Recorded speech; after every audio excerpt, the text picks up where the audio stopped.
Your vacation? Didn't have one. Did a little quick couple days, but hope you guys had a nice break. Is that how it works in the media world? Do you get a little break or no? No? Bosses don't give you that? Okay. All right. Well, what's going on? So, Kevin, Dylan wasn't going to become a restricted free agent until this summer. Why did you guys want to move quickly to try to get this done sooner rather than later? Yeah, I think as I've said for a while now, we've go back to a couple of years ago.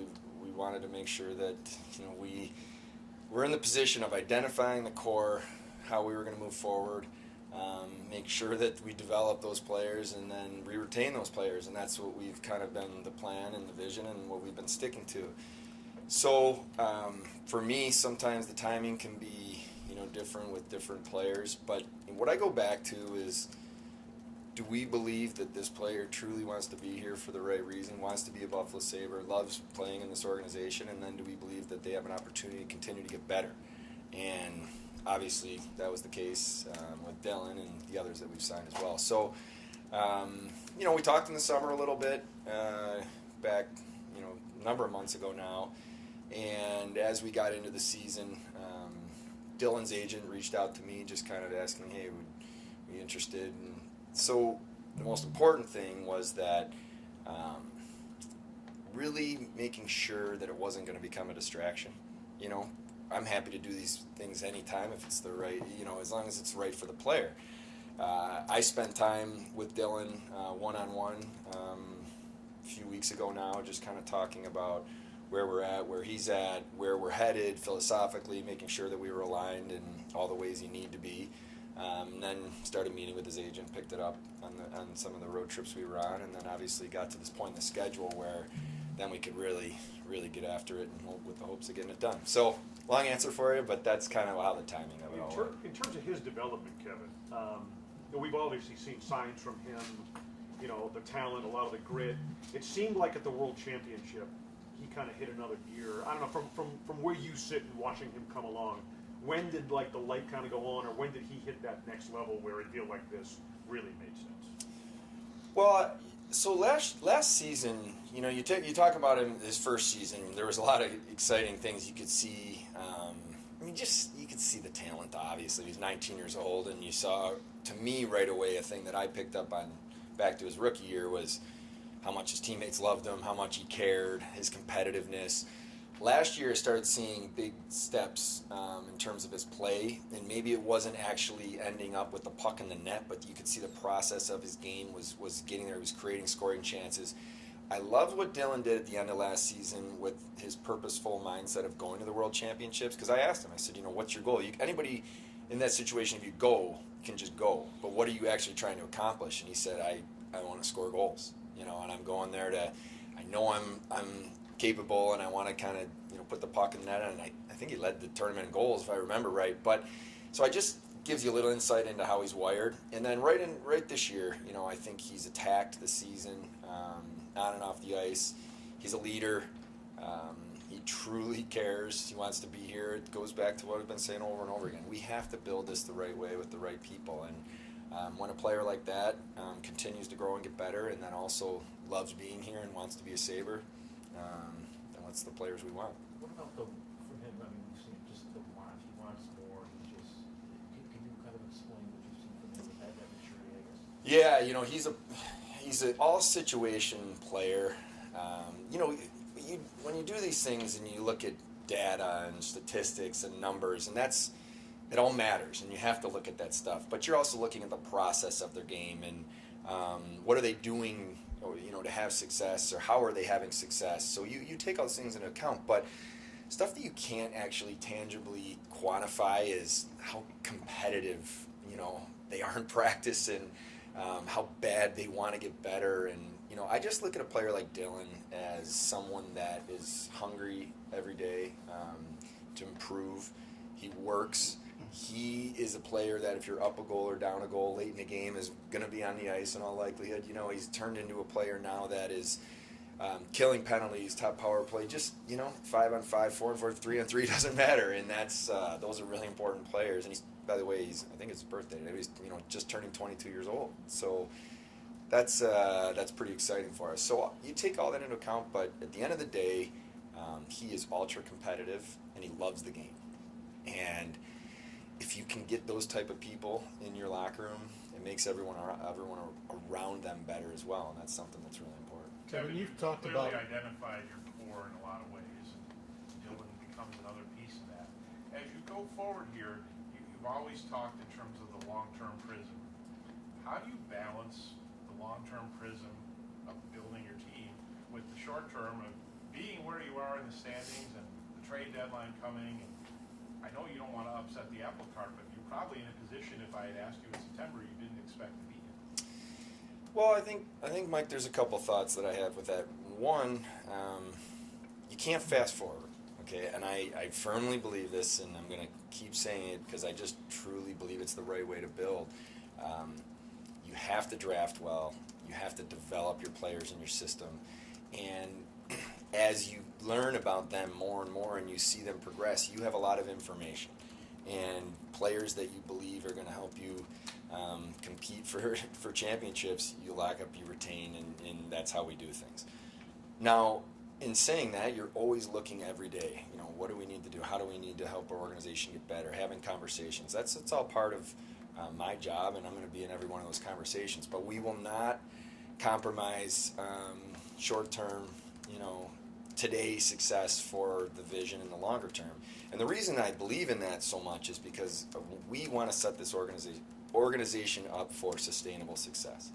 Year after year, giving yourself a chance to be there. And, you get in, and then anything can happen, but you have to have that sustainable success year after year to give yourself those shots. So it's all stuff we'll balance and we'll talk about. I'm proud of the position that our players have put themselves in through their work and their commitment and their care. And we'll just do everything we can inside a room to help them.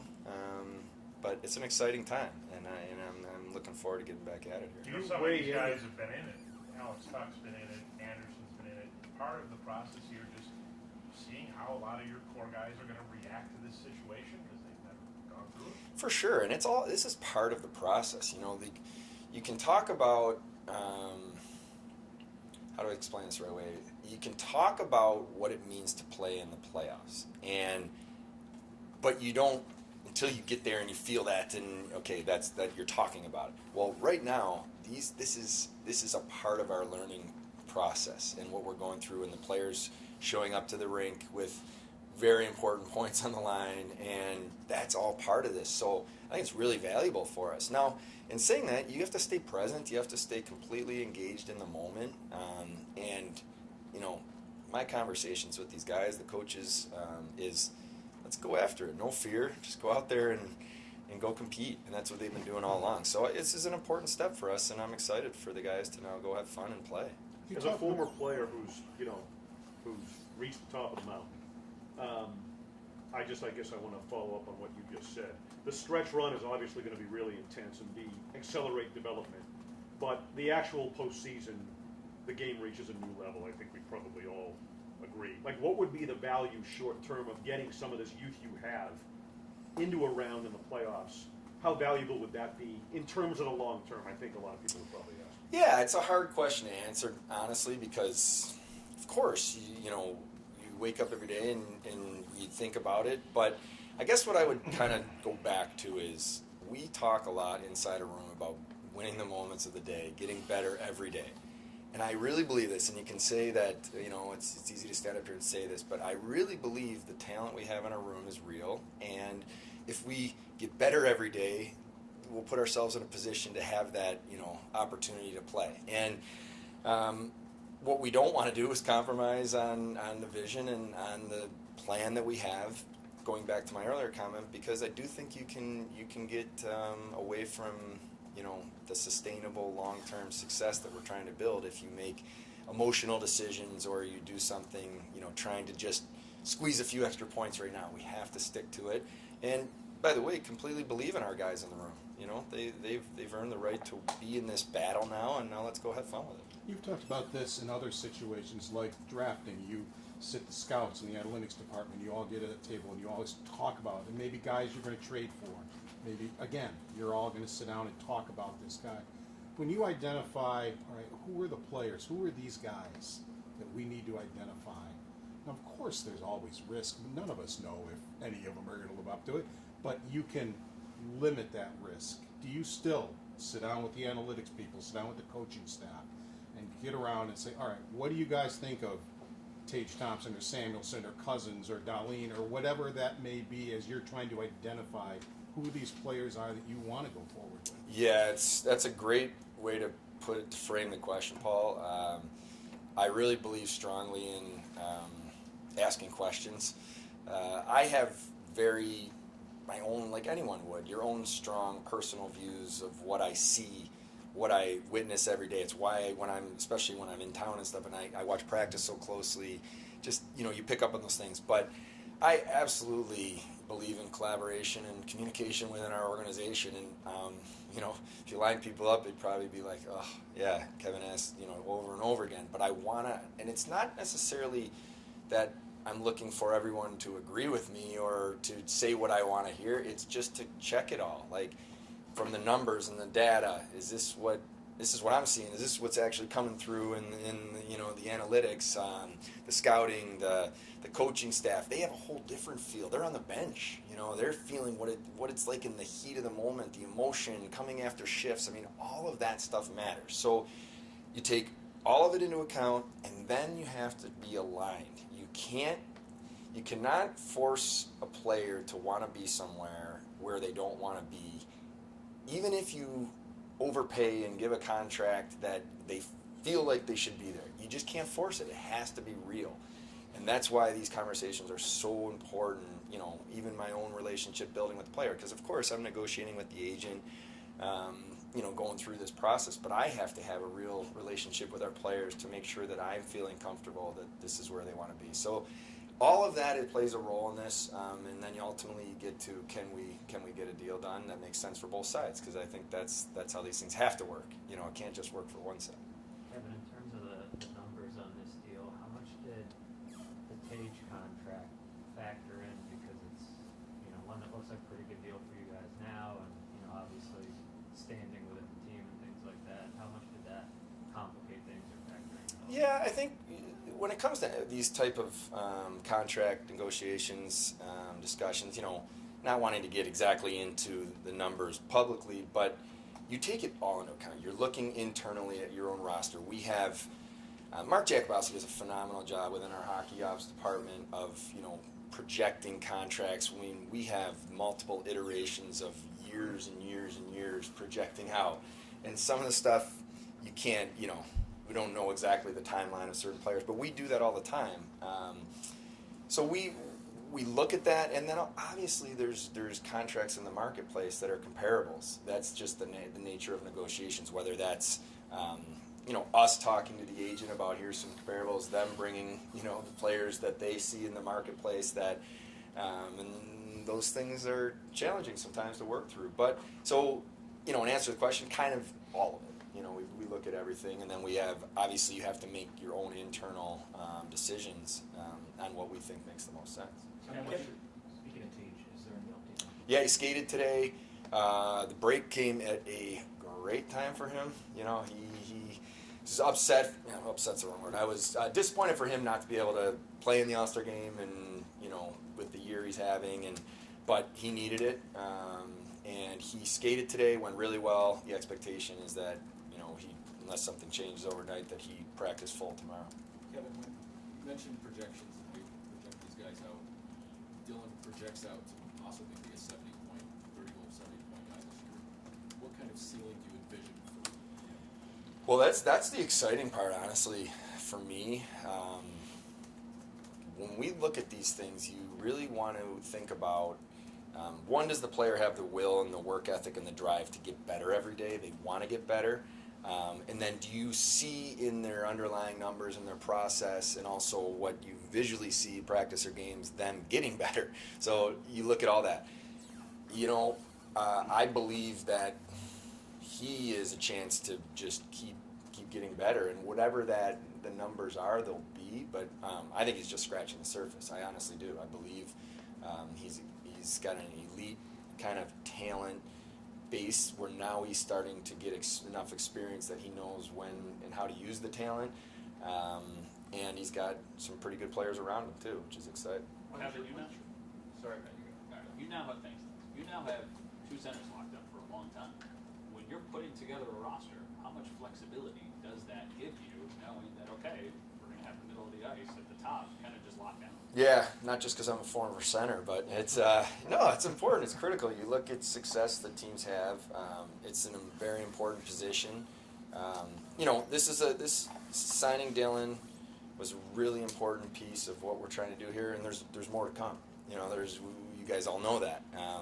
We need to continue to work towards locking the core up and making sure that we're setting ourselves up for when you get the group, core players under contract with term and ideally for the right reasons, then now you can kind of round it out. But I also always want to be mindful of young players and their development and making sure we're setting them up for success. And it's why you guys know that last year I was talking a lot about making sure we didn't block the development of the Quinns and Peterkas and Krebs and Samuelsons and now Owen Power obviously in his first full season. So those are all the things that I balance. But yeah, absolutely to have Tage and Dylan under contract now long term, it's huge for us. It's huge for the organization, and it also I think sends a strong message to our fans that these guys want to be here and they love being Sabres, and it's real,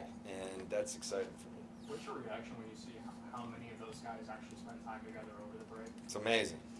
And I can tell you, Lance, I'm glad you asked that because I've been on a lot of teams in my playing career over the years, and I've had situations that I did that, and you go away.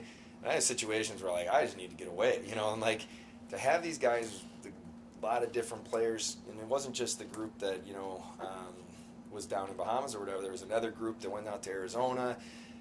I think that's pretty special.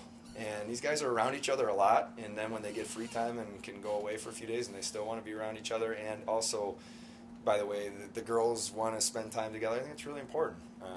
And that's another part of it. These guys care about each other and they want the best for each other, and that's not something that we'll ever take for granted because it's not easy to have, and I'm excited about that. In conjunction with Lance's question, what about when you read Rasmus Dahlin writing a letter to the fans on his own? What did that make you feel? I am not surprised because Rasmus is really a special person, and he is. You guys deal with him every day, and you see just the maturity he has now and the presence that he has. It meant a lot to me to read that because I just thought it was from the heart, and it's just, and I think it spoke to the hockey world from that locker room, not just Rasmus's words, but it was from the team. These guys want to make this town proud. They want to make this organization proud. They wake up and they have a little bit of a belief in what we're building here, but they also have something that you can't fake. They love when they say I'm a Buffalo Sabre. They love living here. They love talking to people in the grocery store, out to dinner. The stuff that's gone on, and you guys know over the last year with the tough challenges that we've been through as a community, they take that personal. So that kind of all of that came out to me when I read Rasmus's letter. I thought it was amazing, and hopefully you guys did as well. How much do you think the Ryan Miller night added to that? Because he referenced it, and you remember what it was like here that you competed against him at that time. I guess looking back on that and adding that into the mix, so to speak. I think their vision was there before, but how much did that add? Well, I actually would back up a little further. Last year, I will say this, I believe that the kind of journey that our team was on through the RJ, season was actually subtly very powerful. And what I mean by that is, as a Buffalonian and someone that grew up loving the Sabres, I was learning on the Jumbotron and learning on different things that I was like, wow, I didn't know that. So I think these guys basically last year got a history lesson in what the organization is all about in the past and why it's important to people in this community. And then I think the Ryan Miller night punctuated in a different way. They felt that again but also that era of players, there were so many of them back, and they talked after the game, and I was there, and they were all telling stories, and the older guys that are now they're way better players than they actually were because they can think back and pretend, and and it's true though, and they're telling the guys about, you have no idea how loud this place was, and it actually was amazing for me because I remember being in here during the playoffs and with the game in overtime. I think it was Game 6 of the conference finals, and I was in the locker room, and I never heard how loud the building was, and I was in the locker room by then, and these guys were talking about it, and it just kind of, it gave me chills thinking about it because that's what these guys are going to experience here, and I think it was an important night for us. Kevin, obviously that playoff hockey and even competing at the end of the season is a little different. You had a game, it was the Carolina game, I remember this one. There was a game where you had a no-hitter in the first period recently. How much more physicality is in your room, and how much is that an area that might need to be addressed? It's something that I do think about a lot, and I ask. It goes back to me asking questions. I asked Kyle Ekposo this recently. Do you feel that we're getting pushed around? Do you feel that we're maybe lacking something? I mean, these guys are the ones that are going out there on the ice. I'd be crazy not to ask them. Not something that there's a sense that we're missing or they feel that we're lacking in any way, but what gets ramped up from now to the end of the year is just every puck battle, every shift that you're at the end of the shift where, man, you just want to be a little bit, I don't know, whatever the right word is, casual, boom, matters. And so that's the feeling, and then the guys are excited about that. And so we'll keep our eye on it. But I think we have a really competitive group. I think we have guys that actually, to me, what's way more powerful than anything is when guys stand up for each other. And we've seen that over and over again when it's needed. So it's something we'll keep our eye on, and if we think was an issue, then we'd address it. I know you've been asked this, Kevin, but where do you stand on goaltending here and organizationally speaking? And do you have the answers you want, or you're starting to get them, or is the stretch run maybe going to give you some? Yeah, I mean, all of the above. I think what I can honestly tell you is I had breakfast with Kyle yesterday, and we talked about this a little bit, and he said, what's exciting for us as players is we believe in all three guys, that when we go on the ice, no matter who's in the net, we feel that we have a chance to go win a hockey game, and that's a great thing for us. I'll start there. I think UPL, when you talk about what I've said over the last couple of years, is him getting the minutes, getting the time. I was less concerned last summer about exactly which league he was in, which may sound bizarre, but it really was how I felt, because he just needed the reps and needed the chance to get in a rhythm. But for him to kind of come up when the opportunity arose and to do what he's done, I think has been tremendous, and it's been great to see him continue to be calm. And now when you look at UPL, regardless of the building we're playing, opponent we're playing, he has a maturity about him that's exciting. I mean, Andy's just been so good for us. I don't know how else to say it. I mean, we know where he's at age-wise, and we have to be smart with his ability to play too many minutes and too much. But we want to make sure when he plays that he's ready, and he's been great for us. And Comrie is a situation where I think that we all believe in him. We really like him, and obviously he had the injury, and it's a tough one. He missed quite a bit of time, but now we're in a situation we'll go week by week. We'll kind of see where we're at. Organizationally, certainly excited about what's going on with Devin Levi right now. I don't know if you guys watched the Bean Pot the other night, but he's doing some pretty special things in college hockey, and I just feel that he's going to be he's going to be a good NHL goaltender. We're excited about that. But that's just something we'll address every summer. We'll continue to talk about what we need to do and moves we need to make, but where we're at right now, we feel good about. As a GM, this is your first go in this spot. What's your reaction when you're battling with teams and you see the Islanders at or back? Well, I guess I would say this. I always pay attention to what's going on. I think about it. I put myself in different scenarios to say, hey, would I have done this and why? Or, so I constantly am always asking myself those questions. But kind of what I flip back to is this time of year is you can sit on the couch on off nights and you can watch the games and, get mad when the team gets an extra point or whatever it is. But I honestly believe you go back to what are we doing and how are we playing, and if we take care of the business that we need to take care of, we'll be fine. So it's not worth getting, it's kind of the saying, you focus on what you can control. So I don't think a ton about it because everybody's in different situations and different, how their organization, the age of their team, where they're evolving to, and I, just focus so much on us. But I do look at it. And it kind of goes to my other point is, you just brought it up too. I'm sure the Pittsburgh, Colorado thing is one you're referencing. That was one that looked like they're getting 0 and all of a sudden they get 2. But ultimately, you're right though. Is it your mindset has to be, hey, we've got 2 games left with Washington and 2 games with Florida and the Islanders, and you're going to have to win your own games anyway. Yeah, and you know what? I honestly I really believe that you can drive yourself crazy or you can worry about it or whatever, and you're going to pay attention. Of course, the guys are looking at standings. That's great. You want to acknowledge it, but it just comes back to you have to do what you have to do to get in. And at the end of the day, generally, you guys all know where the points need to be to get there, and that's what we have to worry about. How do you feel about defense depth after losing Fitzgerald and waivers? Yeah, it was tough. I mean, first of all, for so many reasons, because Casey is. He's a phenomenal person. I love where he was compared to where he was 2 years ago in the organization to where he got to. I love the character he has and everything about him. He turned himself into an NHL player, which is why he got claimed.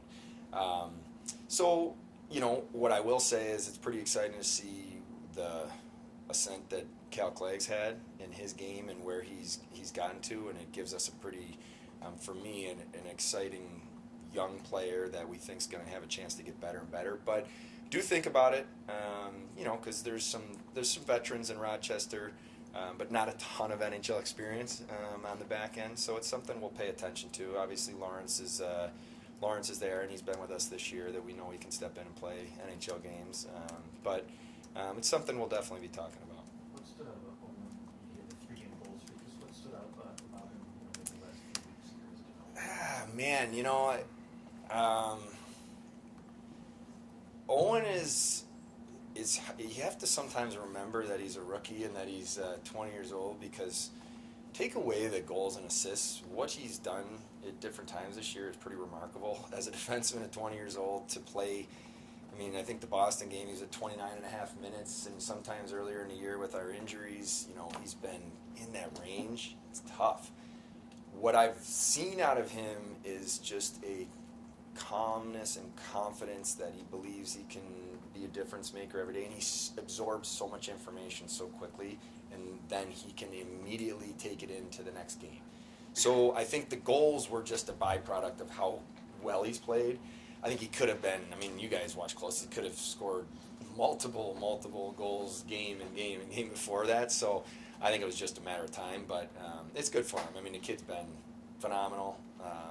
Everything about him. I love the way he handles himself. If you didn't know better, you'd think he's a 10-year NHL veteran, on and off the ice, just the way he handles himself, and that's pretty exciting to have. How do you get better at home? Well, it's an interesting question, because I was thinking, I got asked the other day about our road record, and I was actually thinking a lot about on the road, what are our guys doing differently than home? That's the first thing you think about. And I don't have a great answer for you, Mike, other than, sometimes a young team may feel like, okay, at home I want to make sure the fans are having a good time, whatever that is, and I'm exaggerating, but you know what I mean? You feel like, okay, we got to do this to make sure our fans are into it tonight. I just think we have to be us. Our kids are talented.